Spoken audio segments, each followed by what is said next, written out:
ไอ้สิเอาไปแกงหิวเอาเงินไผ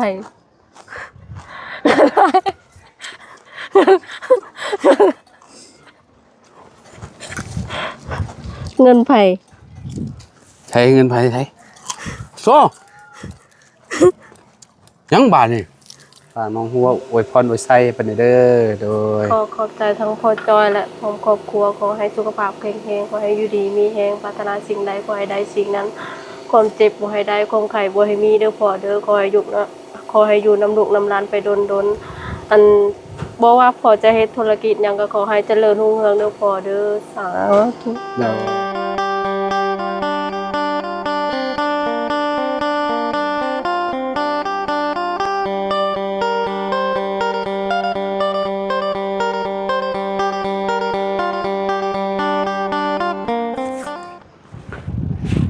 สบายดีสวัสดีพ่อแม่พี่น้อง FC บัสสุขุสุคนเนาะบ่ว่าสิอยู่ในและก็ต่างประเทศเด้อพี่น้องมาพบมาพ้อกันกับเฮาเนาะเส้นเก่าเส้นเคยพี่น้องเนาะเปิดภาพมามื้อนี้พี่น้องเฮาก็อยู่ที่บ้านแก่งทองเนาะหรือว่าบ้านน้องหัวพี่น้องก็โดนเติบแล้วบ่ได้เข้ามาหาน้องเพิ่นเนาะทางผู้ที่หับปาดไม้เพิ่นเอาไม้มาส่งหลายเติบเลยพี่น้องเนาะโมเมนต์มาครบแล้วบ่จักเนาะเข้ามารอบนี้ก็มีข่าวดีอีกเนาะคือเก่าคือเดิมพี่น้องเนาะพอดีว่ามีทาง พอจอยพร้อมด้วยครอบครัวเนาะเพิ่นฝากเงินมาให้ทางน้องหัวพี่น้องเนาะรวมๆกันเนาะก็สิมีแบบมีน้องหัวแล้วก็มีอีก2ครอบครัวเนาะสิเป็นผู้โชคดีพี่น้องเนาะถ้ารุ่นถ้าชมตรงกันบ่สิเป็นภายเพิ่นฝากเงินมา$600พี่น้องเนาะ250นี่คือเพิ่นให้เฮาเนาะมามอบให้น้องหัวเพิ่นเนาะให้เพิ่นใช้เป็นทุนเนาะในการเฮ็ดร้านค้าของน้องหัวเพิ่นนี่แหละพี่น้องเอ้ยเนาะก่อนอื่นก็ต้องขอขอบคุณเนาะทางพ่อจอยพร้อมด้วยครอบครัวหลายๆเด้อที่ให้ลูกเป็นสะพานบุญให้เนาะก็ขอให้พ่อจอยเนาะพร้อมด้วยครอบครัวอยู่ดีมีแรงความเจ็บบ่ให้ได้ความไข้บ่ให้มีปรารถนาสิ่งใดก็ขอให้ได้สิ่งนั้นเด้อนอนนั่นแหละนอนหลับให้ได้เงินหมื่นนอนตื่นได้เงินแสนหมดเจ้าสิเฮ็ดธุรกิจหยังค้าขายหยังก็ขอให้เจริญในหน้าที่การงานตลอดปีและตลอดไปเนาะแล้วก็ผู้ใหญ่ทุกๆคนเลยที่ซอยเหลือครอบครัวทางน้องหัวมาเนาะขอบคุณหลายๆเนาะเอ้าบัดนี้เดี๋ยวเขาไปหาทางน้องหัวกันเลยเนาะบ่ฮู้ว่าน้องเพิ่นสิดีใจซำใดเพราะว่ามื้อนี้เอาเข้ามาเฮาก็บ่ได้บอกว่าเฮาสิเอาเงินมาให้เพิ่นนะพี่น้องเนาะเฮาก็เอามาเป็นเงินกีบเนาะ250นี่ก็ได้อยู่5ล้านกับ200,000กีบนะพี่น้องเรทเงิน100น่ะได้อยู่2,80,000นะพี่น้องก็สิประมาณนี้แหละเนาะโอเคเดี๋ยวขอไปหาน้องเพิ่นกันเลยโดยพี่น้องเอ้ยเนาะเงียบเหงาช่วงนี้พี่น้องเอ้ยเนาะอยู่บ้านน้องหัวก็ได้เพราะว่าเวียกงานก็แล้วเลยเด้พี่น้องเอ้ยเนาะโดยดนได้พ่อกันพี่น้องเอ้ยเนาะขออนุญาตเด้อหมักตูหมักแตงบ่แม่นขายหลายรอบแล้วบ่จักอันนี้พี่น้องบ่ได้ขายพี่น้องกินหรอกมื้อนี้ก็หาก็มาแต่ไปหาพ่อเอาให้พ่อไปหาพ่อมาบ่เป็นจังไดพ่อเราบ่สบาย ยังบ่ไข้บ่โตเราถ่ายออกเดือนนั้นเศร้าแล้วแต่ว่าคันอยู่ในหัวนี่มันออกตุ่มน้อยๆหั่นนะไข้ออกตุ่มบ่จ๊ะแล้ววันอะไรมันคันเบิดในหัวนี่มันออกแต่แถวหัวนี่เป็นตุ่มน้อยๆแม่นคนอยู่ในหั่นมักเป็นเนาะเป็นตุ่มกี่ฮิตกี่หยังเนี่ยบ่จักอ้ายว่าเนาะบ่ฮู้บ่ว่ามันคันเด้แม่นบ่แม่นเป็นแต่น้ำมองนี่มองหัวบ่ทั่วหัวทั่วบ่เลยแม่นแถวก็โตเด้ในโตบ่มีบ่แม่นไปหากับแม่บ่นี่น่ะแม่นมาเบิ่งไม้ก่อนซะพี่น้องไอ้เนาะมาครบแล้วบ่นี่น่ะครบแล้วแต่ว่าสิเปลี่ยนอันนี้หั่นนะโตที่มันบ่งามมันแตกนึงว่าสิให้เพิ่นตัดไหมอันนี้โอ้แม่นแล้วมันบ่งามก็จำเป็นแล้วเนาะเลือกตัวใดงามก็40โตแม่นบ่พี่น้องไอ้เนาะจ่ายเงินแล้วบ่ยังเนาะเพราะว่าอันสิให้เพิ่นตัดมาอีกดิตัวนี้มันบ่งามมันมีหลาย จะเพิ่นเปลี่ยนให้เพิ่นเปลี่ยนให้เนาะ แม่น ตัดเปลี่ยน ก็ตัว อันนี้เด้สามีคือเป็นอันนี้มันคือวอกแวก ว่าสิเปลี่ยนให้เพิ่นตัดไม้เพราะว่าเพิ่นเอามือหันตอนค่ำประมาณ 7:00 นเพิ่นเอามาให้เจ้านี่ได้ แม่น เจ้าเห็นอยู่บ่ เห็น อืมประมาณ40เซนพี่น้องเนาะไม่หน้า5คูณ10พี่น้องเนาะประมาณ40โตไม้ปาดพี่น้องเนาะไม้ปาดเพิ่นใช้เวลาจักมื้อเด้นี่ปาดให้นี่ 4 มือเพิ่น 4มื้อบ่ นี่ ของเป็นพี่น้องบ่พี่น้องได้เนาะ แม่น นี่แถวนี้ว่าแม่นและเปลี่ยนใหม่เนาะมันอยากแตกๆไม่หยังนี่น้องหัว บ่ฮู้คือกัน คิ้วเนาะไม่แบบ แต่เนื้อมันก็ถือว่าโอเคอยู่มันก็บ่ได้อันนั้นพี่น้องอ่าตัวละแสนกีบไปกับไผแน่ไปหาพ่อ ไปกับแม่ ไปกับแม่ โดย คือแบบตั้งแต่รอบก่อนๆบ่เจ้ามาแล้วเจ้าก็บ่ได้ไปเลยฮะก็สิไปมื้อนี้ แม่น อืมชื่อยาให้แล้วเท้า ซื้อยากินให้เพิ่น ยาแก้แพ้แก้หยังนั่นแหละเนาะ นี่ แต่ว่าต้นนั้นมันทายเอาเลือดทำบ่อันนั้นแล้วบ่เห็นแล้ว เศร้าแล้ว เช้าแล้วเนาะ แม่น ใช้งบเบัดเท่าไหร่ไปมื้อนี้ บ่ฮู้นำแม่ เอ่อแม่อันเป็นคนจ่ายบ่มื้อนี้ โดย อืมเสานี่จักสิเอาเสาแบบใดเนาะเสาดินบ่ฮะเอาปรึกษาอันทางอันอ้ายเจ้าก็ได้เอ้ยน้าบ่าวเจ้าก็ได้เราเป็นช่างอยู่ เงินบ่พอเลย ฮะยังบ่พอ ว่าเงินเนี่ยบ่พอจักสิปรึกษา เจ้าใช้ไปเท่าใดแล้วเงินเงินจังล้าน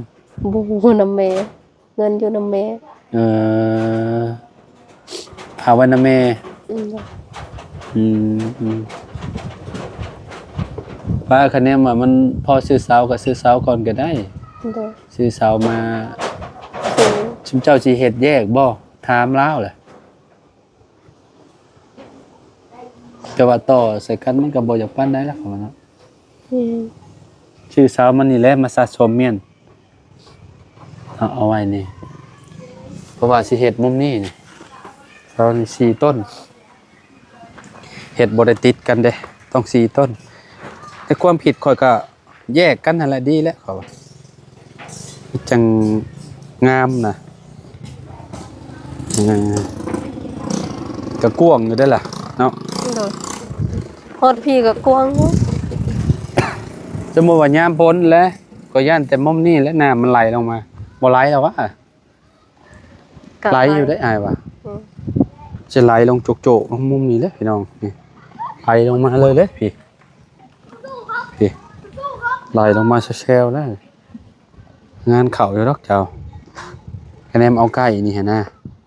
เอาประมาณซ้ำนี้ เนาะเอาก่อดินบล็อกขึ้นเนาะ อืม ก่อดินบล็อกขึ้นประมาณเอาเกือบเม็ดพี่น้องไงเนาะก่อขึ้นเกือบเม็ดนะแล้วก็เอาไม้พาเชล่าใส่เนาะคักอยู่พี่น้องเอ้ยเนาะประมาณนั่นแหละเอาเสาเนาะแยกรถแยกเอา สี่ต้น เสา4ต้นใช่เนาะต้นละ3 เม็ดปลาย3 เม็ด50ใช่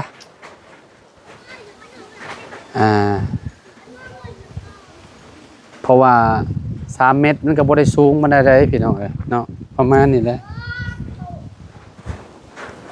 2 เม็ดปลายซั่นนี่มันก็ต้องเอายับขึ้นให้มันชี้อันกระเทิบชี้เนิ่นๆแน่นอนนึงพี่น้องเอ้ยนี่แหละนี่มันซ้ำนี่ก็ประมาณ2 เม็ดกว่าไปจักนี่บ่ฮอดไปจัก3 เม็ด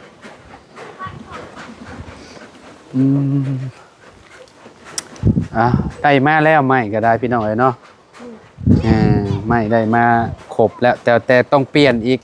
โดย ต้องเปลี่ยนไม่อีกจากโตหาหัวจะสิเปลี่ยน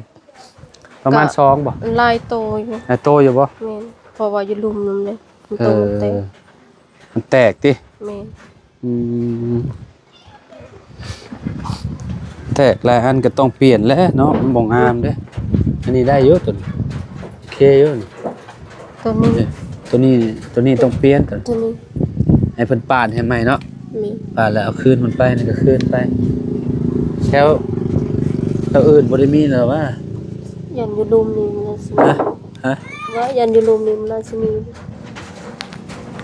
มันเป็นใหม่มันเป็นอันนี้แหละมันก็อันนั้นแน่เนาะเฮ้ยยาวจังเม็ดอันนี้น่ะ4บ่ แม่น 4เม็ดเนาะ แม่น 4เม็ดพี่น้องเอ้ยตัวนี้น่ะสิ5เม็ดอันนี้2ตัวน่ะตัวนี้กับตัวนี้โอ้เฮ็ดใหญ่อยู่เด้นี่พี่น้องเอ้ยเนาะ4 คูณ 4บ่แล้วนี่เป็นห้านค้า4 คูณ 4 4 คูณ 4นี่ก็พี่ตกพี่จากนี่ไปพุ่นมันน้องหัวยับไปอีกพุ่นประมาณพุ่นแล้ว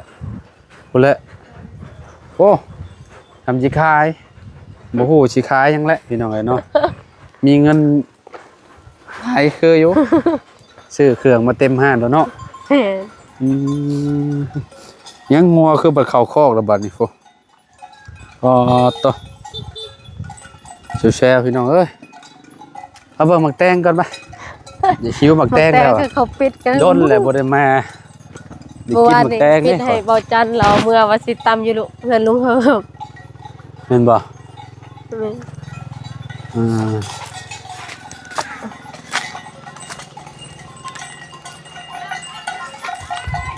ใช่ เขาปิดกันคู่มือ พี่เจ้ากินคู่มือบ่ แม่น เล่นมา แล้วปิดกินมื้อ อืม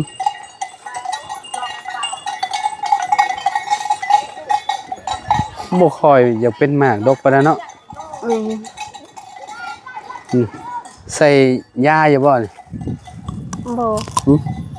กินมันก็ได้พี่น้องเด้อใส่แต่พุยอันขาเบียงไม้แต่ตอนยังน้อย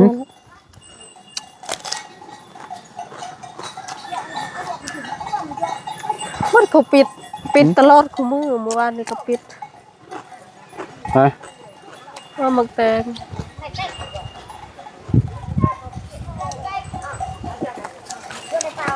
เด้อพี่น้อง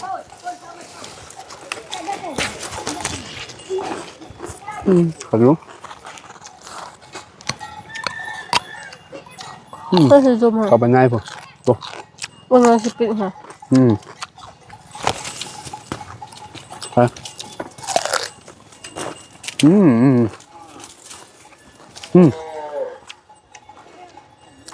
กินมันสุกเลยนะมันใช้มันสุก โมเมนต์สีมันอันนี้ ทำบ่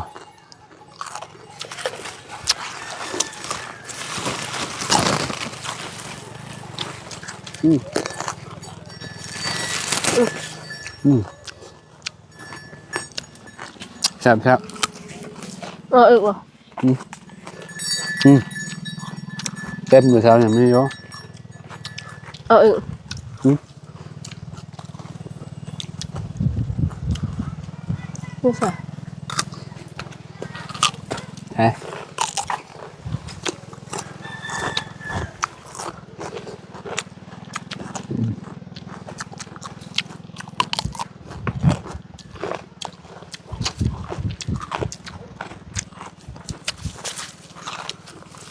เชฟแจ๊บพี่น้องเลยขอบใจได้หลาย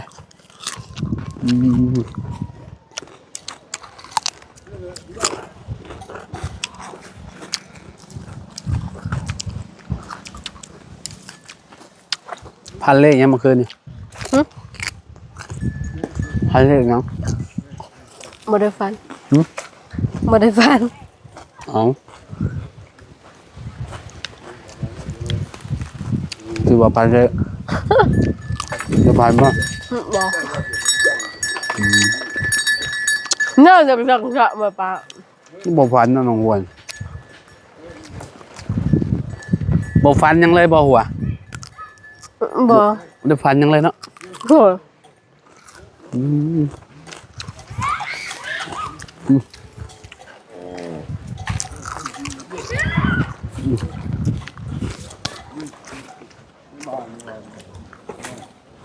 อยู่หั หั ว วไผอันนั้นน่ะ ฮะ แม่สะพรบ่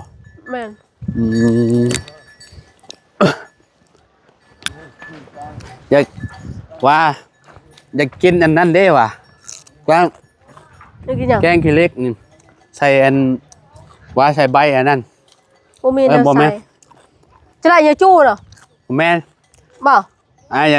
น่าสิเก็บไปแกงอยู่เพิ่นเพิ่มนังเค็มมีอยู่เพิ่นเพิ่มงามๆอยู่หั่น มันมีแต่ หืม อยู่พุ่นก็มี เก็บไม่แบบกับไปเก็บเอาอยู่พ่นพร้อมเก็บมันหนึ่งก่อนงามมาดิงามอืม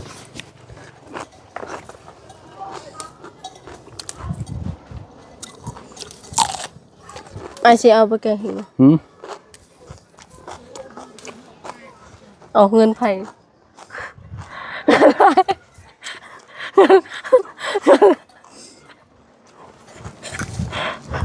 เงินไผ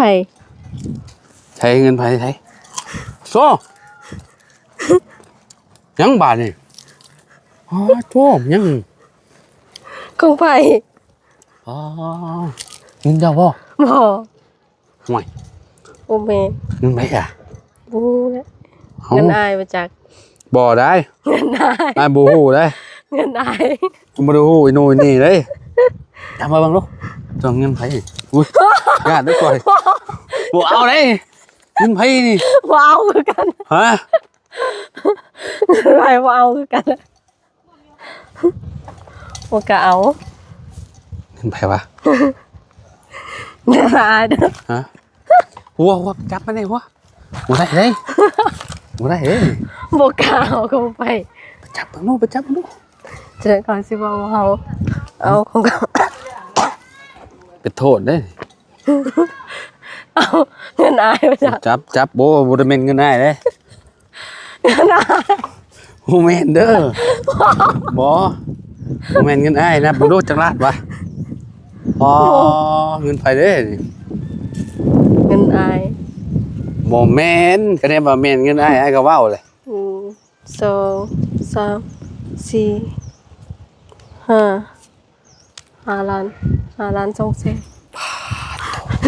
หลายแท้นี่เงินไผเด้เป็นโทษโลดเจ้าบาดนี่จับเงินกับเจ้าเลย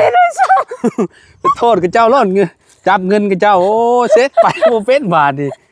ตายโลดบาดนี่โอ้โหแล้วกัดบาดนี่เงินไผเด้ บ่กล้าเอาตีนไว้สั่น ไปบ่ได้แล้วใส่สั่นเดลีบ่ สั่นอะไร โอ้ขาเราจนสั่นพี่น้องเอ้ย บ่กล้าเอาแหละ ฮะ เงินไป เนาะบ่ได้บ่ได้เงินอ้ายเด้เด้เงินอ้ายนี่ชาวพันกีบ เงินไผ ถึงแล้วจะเงินไผแล้วไผจับกับเงินบ่นั่นแหละเนาะ เอาเคยมีเงิน เออเจ้าจับกับเงินเจ้าอะไร คน ฮะ โอ้ย ไก่ลีกับเงินเจ้าล่ะ โอ้มันแม่นอะไรบ่ แม่นเซอร์ไพรส์น้องเพิ่นแบบผู้เดียวพี่น้องเอ้ยเนาะก็สิแบบโอ้ยแล้วติ นะสั้นเดลิยอมให้ว่าเราสั้นพี่น้องเอ้ยเนาะเราบ่ได้ฮู้เด้ข่อยตัวเราอ่ะข่อยอยากได้ผักขี้เหล็กไปแกงใส่อันนั้น โอ้แม่นนะ เอาสิบ่แม่นก็แม่นล่ะไปหาบนนั่งก่อนซะเนาะ หาบนนั่งก่อน กินแล้วบ่ได้เงิน น้าวคนดวงดีเนาะอ้ายถามอยู่ว่าจะฟันยังบ่จะฟันบ่เจ้าก็บ่ฟันเนาะ ผมบ่ได้ฟันเลย บ่ฟันก็ได้คือเก่าบ่ฟันก็ได้เนาะ เอาบ่เอาละเล็กนี่ บ่ขอเอาไว้ก่อนมานั่งลมกันก่อนเดี๋ยวจะไปเก็บ เอามันเป็นเงินเขาแถวแม่ผู้ใหญ่เพิ่นฝากมา คือ นี่แหละทานเก่าทานเดิมนี่แหละติดชื่อสมทบเห็ดนี่เจ้านี่แหละ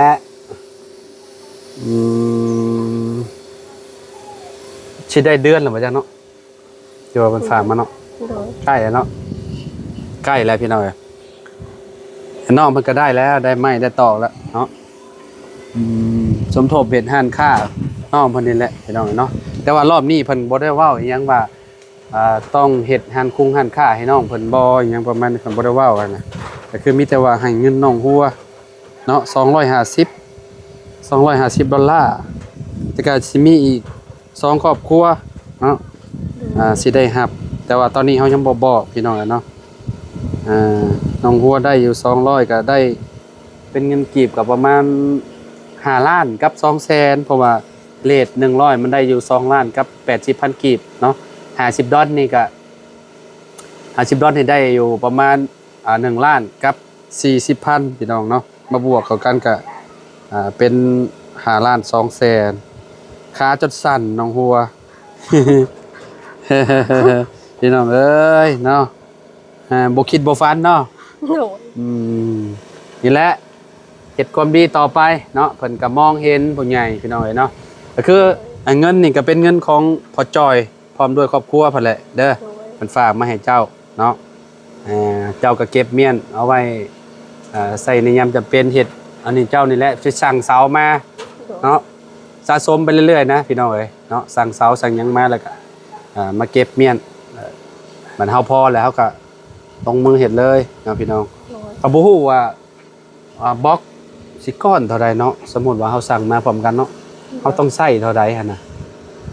ต้องไปถามเรามาแล้วบ่น่ะตาบ่าวเจ้าเราเฮ็ดเฮือนเราถามเราเนี่ยเด้อหัวเด้อเฮาก็ซื้อบล็อกซื้อหยังมาปาเมียนเงินที่เหลือเฮาก็เอาไว้ใช้ในยามจำเป็นนั่นแล้วก็ได้บล็อกก็คือสิบ่หลายบรรดาดอกอ้ายว่าเนาะมันก่อขึ้นประมาณซำนี้พี่น้องเนาะเอาประมาณจะก่อนบอกขึ้นจะก้อนเจ้าว่ะประมาณเม็ดนี่นะอ้ายว่าเอาประมาณซำนี้เนาะก่อขึ้นประมาณนี่เด้บล็อกนี่มันประมาณเท่าไหร่15หรือ20เซน15นี่แหละก่อขึ้นจะก้อนบล็อกดีล่ะประมาณ4-5ก้อนก็ถือว่าโอเคแล้วครับว่าเนาะความฝันเนาะกับไก่มาเรื่อยๆแล้วพี่น้องเอ้ยเนาะทางน้องหัว นั่งก่อนละเอ้ยฝากขอบคุณพ่อจอยเพิ่นแน่เนาะพ่อจอยพร้อมด้วยครอบครัวเพิ่นนั่นแหละเพิ่นอยู่ทางต่างประเทศพุ่นแหละเนาะอยู่สหรัฐอเมริกาพี่น้องเอ้ยเนาะฝากน้องหัวอวยพรอวยไส้เพิ่นเด้อโดยขอบใจทั้งพ่อจอยและพร้อมครอบครัวขอให้สุขภาพแข็งแรงขอให้อยู่ดีมีแรงปรารถนาสิ่งใดขอให้ได้สิ่งนั้นความเจ็บบ่ให้ได้ความไข้บ่ให้มีเด้อพ่อเด้อขอให้อยู่น้ำลูกน้ำหลานไปดนอันบ่ว่าพ่อจะเฮ็ดธุรกิจหยังก็ขอให้เจริญรุ่งเรืองเด้อพ่อเด้อสาธุขอบใจอ้ายนำเด้อที่สอนน้องมาตลอดขอให้อ้ายสุขภาพแข็งแรงขอให้อยู่ดีมีแรงปรารถนาสิ่งใดขอให้ได้สิ่งนั้นความเจ็บบ่ให้ได้ความไข้บ่ให้มีไปใส่มาใส่ก็ขอให้ตลอดปลอดภัยสาธุโอเคเจ้าก็คือการขอบใจหลายๆเนาะมื้อนี้เรียบร้อยพี่น้องเอ้ยเนาะเซอร์ไพรส์น้องหัวแบบงงๆเลยมื้อนี้บ่ได้ฝันเห็นหยังโดยโอเคขอบคุณเนาะทางพ่อจอยพร้อมด้วยครอบครัวหลายๆเด้อที่ให้ลูกเป็นสะพานบุญให้เนาะมื้อนี้เฮาก็มามอบเงินให้น้องหัวเป็นที่เรียบร้อยแล้วเด้อพ่อเด้อขอให้พ่อเนาะพร้อมด้วยครอบครัวคนยืนเด้อพ่อเด้อให้ร่ำให้รวยกว่าเก่าเนาะซอยน้องหัวมา250ก็ขอให้กลับคืนไปหาเจ้าเป็นหมื่นเป็นแสนเป็นล้านเท่าพุ่นเด้อพ่อเด้อเนาะเอาสำหรับคลิปนี้เฮากับน้องหัวขอโตเลยเด้อพี่น้องเนาะพบพ่อกันใหม่ขอบคุณ FC หลายๆเนาะเอาสบายดีสบายดีโดยบายพี่น้อง